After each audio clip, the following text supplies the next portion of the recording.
going to tell you 3 stories about capitalism. But these stories are going to make a lot more sense if we start by stepping back, taking the big picture, and asking, how did we get here? So I'm going to ask it 3 ways. First, let's ask it about the universe.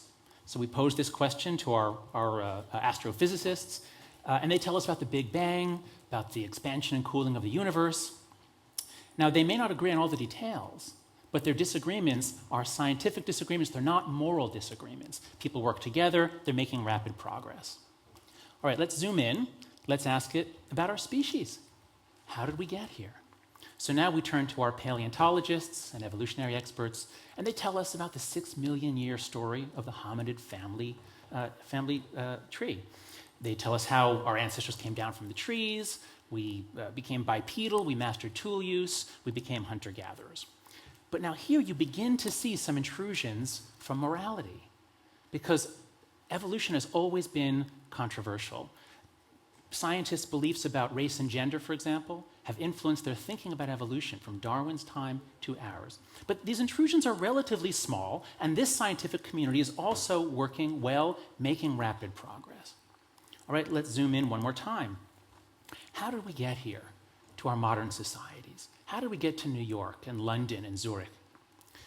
And how did we achieve this incredible cornucopia in just the last few centuries? Even more amazingly, how did the Chinese do it in just the last few decades?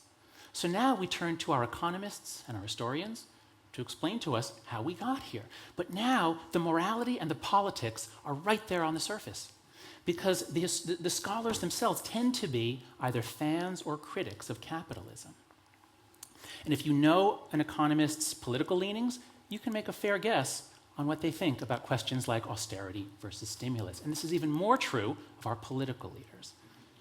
But if our experts can't agree on basic economic facts, how are we going to make good policies in the 21st century? A really great insight into where we are and what's happening to us comes from a 1973 article with a very dry title, Dilemmas in a General Theory of Planning. Horst Riddle and Melvin Weber analyze the 2 very different kinds of problems that experts work on. So there are tame problems, which are things like curing cholera. So cholera killed tens of millions of people in the 19th century. It's caused by a waterborne bacterium. And so you get the experts together, you put down water systems, sewer systems, people start buying toilets, problem solved. It's wiped out. Cholera gets wiped out in the developed world. Tame problems are definable, understandable, and consensual. The experts agree on what the problem is, and we have clear metrics, so we know when we've solved it. Wicked problems are things like poverty, or racism, or global warming. With wicked problems, the experts themselves are shaped by their moral and political values. They bring those in just to frame the problem, and this is why they don't converge. This is why they don't agree. I recently read this really fantastic article by Ted Nordhaus and Michael Shellenberger on the amazingly wicked problem we're having in America right now with increasing political polarization and paralysis. So they wrote this wonderful article applying Riddle and Weber to the current state of what's happening in America. And speaking with the general theory, they say, experts could only define wicked problems in relationship to background solutions, which are themselves shaped by underlying values and a vision of the good society. As a result, disagreements over social and environmental policy cannot be resolved by experts, who in many ways make the problem more intractable. So think about it like this. For tame problems, it's easy to get the facts. I mean, there might be some technical challenges, but once you've got the right tools, those tools work the same for everyone, regardless of your politics. You look through the microscope, you see the bacterium. It doesn't matter whether you're on the left or the right. But when you're doing social policy work, the tools, it's like Alice playing croquet with a live flamingo and a live hedgehog. The tools are always moving around, except that for policy work, the tools are a lot more cooperative than that flamingo because the tools kind of help you to reach the conclusion that you want to reach. Now, I don't want to overstate things. Economists do reach consensus. They do reach agreement on many difficult issues. But the fact remains that for almost any policy dispute, for almost any debate we have in our society, you can find some experts who will back you up. And the reason is because within every society, on the left and the right, people have different visions of what democratic capitalism should look like. And to understand those visions, you have to understand the stories that people are telling about capitalism. Now, I'm a social psychologist, and I've studied morality for 27 years. And one thing that I've learned that I'm pretty confident about is that you can't really convince people on moral and political issues by giving them facts. And the reason is because human reasoning does not take place in a logical world based on facts. It takes place in an emotional world based on stories. And we don't even write these stories. We imbibe them, we drink them in as we grow up. We may not even be able to tell them ourselves. But when we see something, we hear something that fits with our favorite stories, we get a feeling of familiarity, and that tags it as true. So since the global financial crisis, I've been listening to the stories told by left and right about capitalism, and there are two main variants. It's so helpful to have names for these stories. It's so helpful to make them visible. And my hope is that if everybody has names for them and we can see them and maybe even laugh at them, we can make our problems a little bit less wicked. So what I did was, to prepare for coming here, I figured, okay, I can't just give a standard academic talk, but better make it a little more fun, more compelling. So I hired a video company to animate. I wrote out the stories, and I hired a video company to animate the two stories. So here they are. Once upon a time, work was real and authentic. Farmers raised crops, and craftsmen made goods with their own hands. But then, capitalism was invented, and darkness spread across the land as the smokestacks of the Industrial Revolution covered everything in soot. The capitalists became ever more skilled at extracting productivity from workers and pocketing the gains from their labor. The workers eventually fought back by unionizing. In the early 20th century, as the brutality and stupidity of capitalism were exposed, many governments granted workers some protection from the predators. Democratic welfare states were born. But the capitalists and their right-wing cronies were unrelenting. And in many countries, they have destroyed the unions, slashed regulations, and given the corporations free rein to exploit at will. So, the rich get richer, the rest of us get poorer, our democracy gets weaker, and the planet gets hotter. It is now the duty of every decent person to join the fight against global capitalism and the super predators it has unleashed upon us.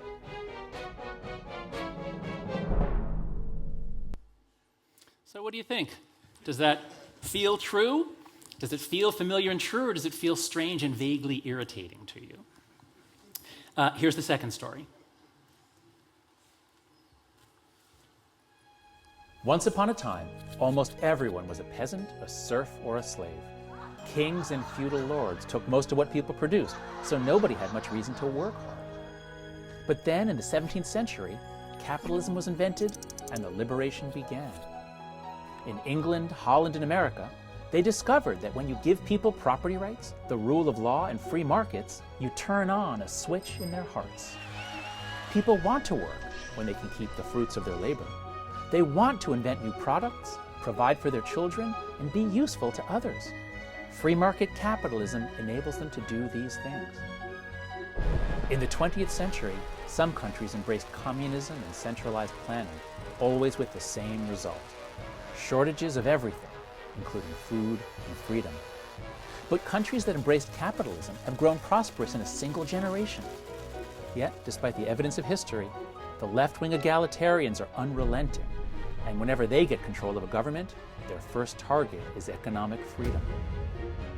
The egalitarians don't want to live in a world in which people who create more value for others get to enjoy more wealth for themselves. They'd rather that everyone be equal and equally poor. It is now the duty of every decent person to join the fight to protect capitalism and to extend its blessings to all of humankind.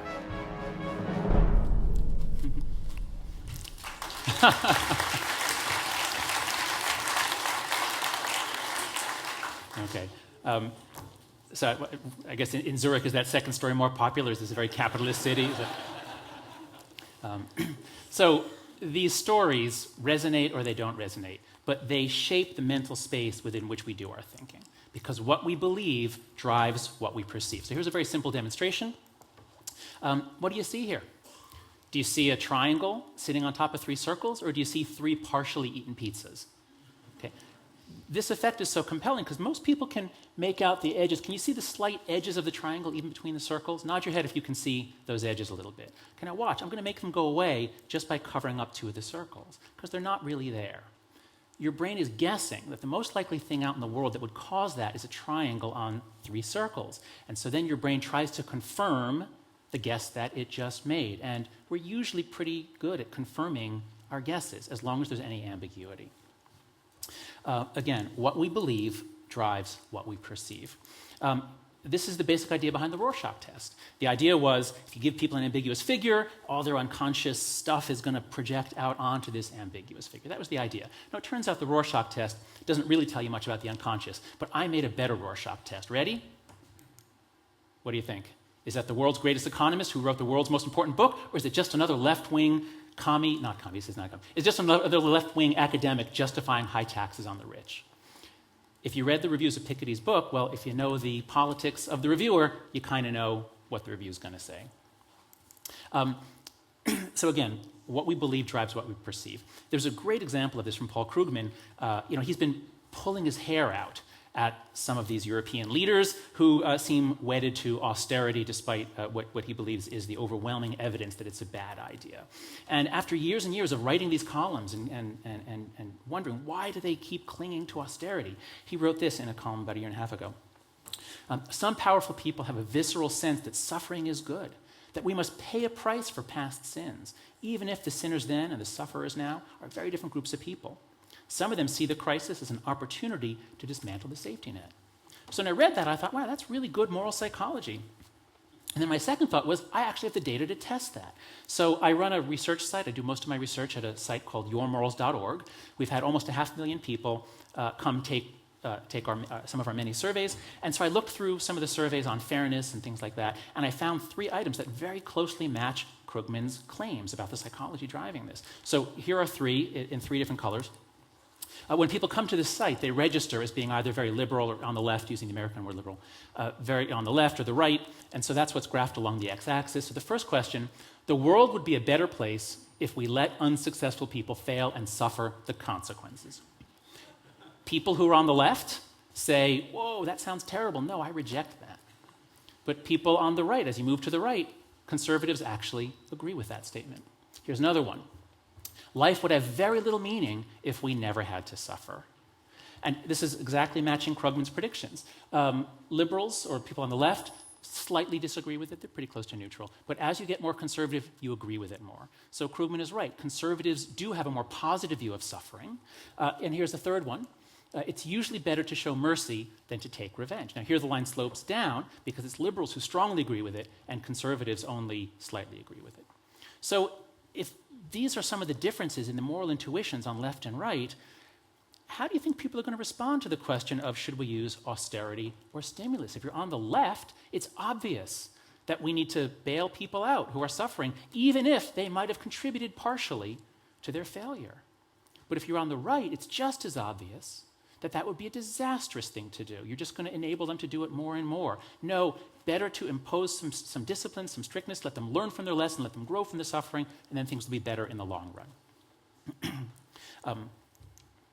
So if that's the situation, if that's where we are, if our leaders are driven in part by their moral beliefs, as Krugman argued, how are we going to solve all these wicked problems? Not just poverty, but all of these other problems that are getting more and more wicked as we get more educated, as we get wealthier, our problems actually get more wicked. We all become experts. We all have opinions. We're all good at post hoc justification. How are we going to solve these problems? Maybe we can bridge the divide with a third story. Maybe we can come up with a story that everyone can embrace. We can get more on the same page. And I think we can do this. I think that the way to do this is to integrate the first 2 stories as follows. When I moved to the Stern School of Business about 3 years ago, I had this really contradictory experience that kind of forced me to integrate these stories. So I moved there in July of 2011, and a few months later, Occupy Wall Street breaks out. And it's all over the news. And I had a lot of sympathy with them at first. I mean, hundreds of millions of people had lost their jobs around the world. All kinds of disasters were happening. because of the recklessness and even criminality of some people in the financial sector. So I had a lot of sympathy for that. And then I was teaching a business ethics course, and we'd go through case after case of businesses doing all these terrible things and pressing their employees to do all these terrible things, and most of them were legal. So, I'm immersed in all of this negative stuff about business, and I see that there's some truth to story one. But at the same time, everyone around me in the business school is talking about creating value, creating value. It's all about creating value. And at first, business has a lot of buzzwords, and I'm, creating value. So, I sort of write it off as, But then, as I start reading about the history of capitalism, and I start reading Adam Smith, and then I see this graph. And this just changed me forever. This is the most amazing graph I have ever seen. So let me explain this to you. This is a graph of GDP per capita in constant $1990, graphing it out from the year 1 on the far left all the way through 1950 by the different regions of the world. So what you see here is that everybody in the world was living on about $400 a year. That's a little over $1 a day. Just about everybody is living at starvation wage, its level of starvation, for thousands of years. And you can see Western Europe bumps up just a little bit after 1500 because you get mercantile capitalism. You're moving stuff around, so Europe gets a little wealthier. But it's not until you get the Industrial Revolution, it's not until you get industrial capitalism, which makes stuff, huge amounts of stuff cheaply, it's not until then that you get things really taking off. The West skyrockets, especially America. And if that transition, if that transformation in just 150 years doesn't blow you away, look what happened in the next 50 years. Okay? And that data only goes up to the year 2000. Since 2000, the West has slowed down. It's still growing, but it's slowed down, whereas the rest of the world's catching up. So when you really see this, when you appreciate this, when you see what happens, you realize that creating value isn't just a buzzword. It's actually a moral imperative. Because when you get this process going in previously poor countries, this is what happens to poverty. So in 1820, it's estimated that about 95% of the people on this planet were living on around $1.25 a day of current value. And by 2010, it's down to 21%. And it's still dropping rapidly. Can you imagine that? Poverty has gone from being the state of almost everybody to being, it will soon be the state of very few people. This is arguably the most important event in human history. But because it was spread out over 200 years, a lot of people seem to have missed it. So let's take, for example, this fellow. He's a famous actor and economist, Russell Brand. And he recently wrote this book in which he argues that our system, capitalism, is designed to behave like this. It generated wealth for the wealthy and further impoverishes those with nothing. Asking it to behave differently is like asking a microwave to wash your car. But this is just completely wrong. I think there's really no alternative but to starting with a liberation story. But you can't stop there because every story clues you into certain facts, but it blinds you to others. So the way I see it, capitalism is liberation, but the way it liberates is by unlocking the incredible innovative spirit of humanity. And part of that innovation is ever new forms of exploitation. I mean, people get really clever, like this guy here. You got to hand it to this guy for having the foresight for buying the domain name Ebola.com and then selling it back when the disease hit. But what concerns me isn't sleazebags who hang out on the edges of otherwise decent markets. What concerns me is that there's been a shift in thinking about business, certainly in America, and I think it's spreading elsewhere. Business is about competition, but it's a lot more about cooperation. There's a lot more cooperation than competition. Stakeholder theory is the view laid out originally by Ed Freeman at the University of Virginia, but this is the way many businesses have always operated without having a name for it. It's the idea that business is all these cooperative relationships, and a leader is going to want to cultivate these relationships, want to make sure that they're mutually beneficial. When you take a stakeholder view, you value all these relationships, then the exploitation story becomes irrelevant. But what's been happening is a shift since the 70s to what's called the shareholder primacy view. This is articulated by Milton Friedman in his famous quote that there is one and only one social responsibility of businesses, and that is to increase its profits. So when you see the firm as something that is owned by the shareholders. The executives work for the shareholders. They have a duty to maximize the shareholders' returns. Therefore, everybody else is a profit opportunity. And if you squeeze them just enough, you squeeze them the right way, you can actually increase the returns to shareholders. So, for example, you can squeeze the employees. And many companies have found ingenious ways to withhold wages, to not pay overtime, especially in times of high unemployment. It's easy to squeeze the employees. You can squeeze your customers, as GM did, by hiding safety defects for years and years when they could have fixed it cheaply years ago, saved over 30 lives. You can squeeze the communities you work in. Why spend all that money on environmental protection? Let them drink your toxins. And the worst offenses come to the suppliers, especially in the age of globalization when they're sometimes very far away. So this is the Rana Plaza building outside of Dhaka, Bangladesh. It housed many companies, including some garment makers. On April 23rd of 2013, cracks were found in the building. The building was evacuated. But that evening, many of the garment makers told their workers, if you don't come to work tomorrow, you're docked a month's wages. So many of them returned. The building collapsed. 1,100 of them were killed, mostly young women. So we can get angry at those Bangladeshi subcontractors and contractors, but part of the reason they behave so brutally is that they're being squeezed so tightly by the Western brands, by the Western clothing companies, who want to get it down to the very, very lowest price, and they keep pitting them against each other, and they'll move the contract around for a penny. So, so what can we do? My view is that capitalism is liberation. It enables constant innovation, including new forms of exploitation. So there is some truth to both stories. And we have to constantly be vigilant for these new forms of exploitation. We have to push back against them, ideally with social means, moral means, financial means, and when necessary, with legal means. What we're hoping to get is dynamism with decency. Now, sometimes there's a trade-off. Sometimes by being nice to everyone, you'll sacrifice dynamism. But very often there is no trade-off, or they're complementary. Two quick examples. This is from the site Glassdoor.com. So the web enables all kinds of feedback. People can now rate their employers and their former employers. You give star ratings, and if companies squeeze their employees too much, they're going to find it harder to hire good workers. So it's a way of pushing back. Here's a really inspiring one. At the NYU Stern Center for Business and Human Rights, after the Rana Plaza disaster, they held some meetings. They got all the major players over to New York, the Western brands, the garment makers, the representatives of the unions, government, everybody. And they held a series of closed-door meetings, no press. And they worked out a set of new standards of ways to raise worker safety and working conditions, because the idea was before you had all this competition, nobody wanted to spend a penny more than they had to. But if you raise the standards for everybody, then nobody's put at a competitive disadvantage. You get much more decency with no cost of dynamism, and of course if the workers aren't dying and if they're safe, you get more dynamism. So there are so many ways that we can get both dynamism and decency. They're not necessarily opposed. This, I think, is what we need to be aiming for. And if we can do that, if we can accept that there is some truth to both stories, and we don't demonize each other, and we say, okay, well, maybe I don't know the whole story myself. Maybe you have a piece of the puzzle.